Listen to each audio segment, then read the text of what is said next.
পশ্চিম এশিয়ায় চলমান সংঘাতের কারণে বিশ্বব্যাপী জ্বালানি সরবরাহ ব্যবস্থায় ব্যাঘাত ঘটেছে।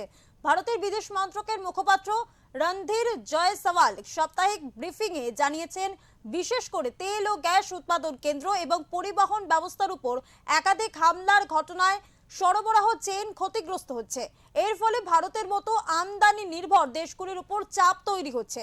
দেশে রান্নার গ্যাসের সরবরাহের ঘাটতি রয়েছে এবং তা নির্মূল করতে তৎপর কেন্দ্রীয় মন্ত্রক বলে আশ্বস্ত করা হয়েছে। মধ্যপ্রাচ্যের উত্তপ্ত পরিস্থিতির প্রভাব এবার সরাসরি পড়তে শুরু করেছে ভারতের জ্বালানি খাতে। গ্যাস সরবরাহে অনিশ্চয়তা ও বাজারে অস্থিরতার আবহে কেন্দ্রীয় সরকার পরিস্থিতি নিয়ে বিস্তারিতভাবে নিজেদের অবস্থান স্পষ্ট করেছে। একই সঙ্গে আন্তর্জাতিক স্তরে জ্বালানি পরিকাঠামোর উপর হামলার ঘটনাকে তীব্র ভাষায় নিন্দা জানিয়েছে সরকার। ভারতের বিদেশ মন্ত্রকের মুখপাত্র রণধীর জয়সওয়াল সাপ্তাহিক ব্রিফিংয়ে জানিয়েছেন, ভারত যা তার জ্বালানি চাহিদার একটি বড় অংশ বিদেশ থেকে আমদানি করে, সেই চাপ থেকে পুরোপুরি মুক্ত থাকতে পারছে না। বিশেষ করে এলপিজি ও প্রাকৃতিক গ্যাসের ক্ষেত্রে সরবরাহে কিছুটা ঘাটতি এবং বিলম্ব দেখা যাচ্ছে।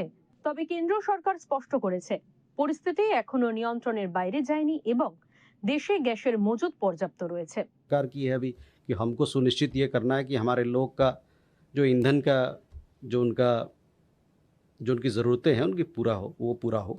किन किन देशों से कर रहे हैं मैं ये बता सकता हूँ कि बहुत सारे देशों से कर रहे हैं। अब उसमें कौन कौन सा देश है वो ब्यौरा हमारे पास नहीं है। ये इन सब जानकारी के लिए मिनिस्ट्री ऑफ पेट्रोलियम आपको ज़्यादा बेहतर बता पाएगा। लेकिन मैं ये कह सकता हूँ कि हम लोग चाह रहे हैं कि हमारे विकल्प बहुत सारे हों। সরকারের দাবি, বর্তমান পরিস্থিতিতে আতঙ্কই বড় সমস্যা হয়ে দাঁড়িয়েছে।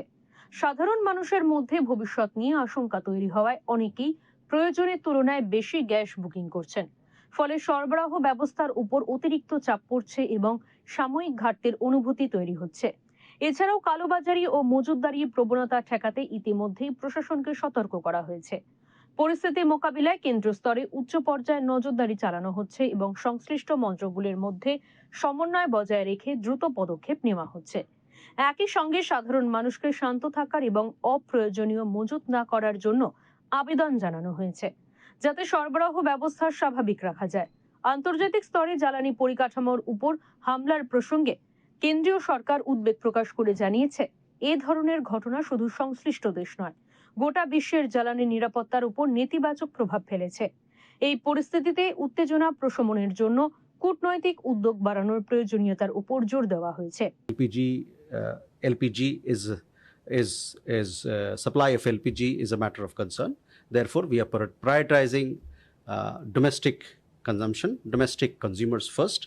Their needs will be taken care of, and then we'll see how we deal with the way how we supply LPG to commercial establishments. But that is a matter of concern because of shortage of supply.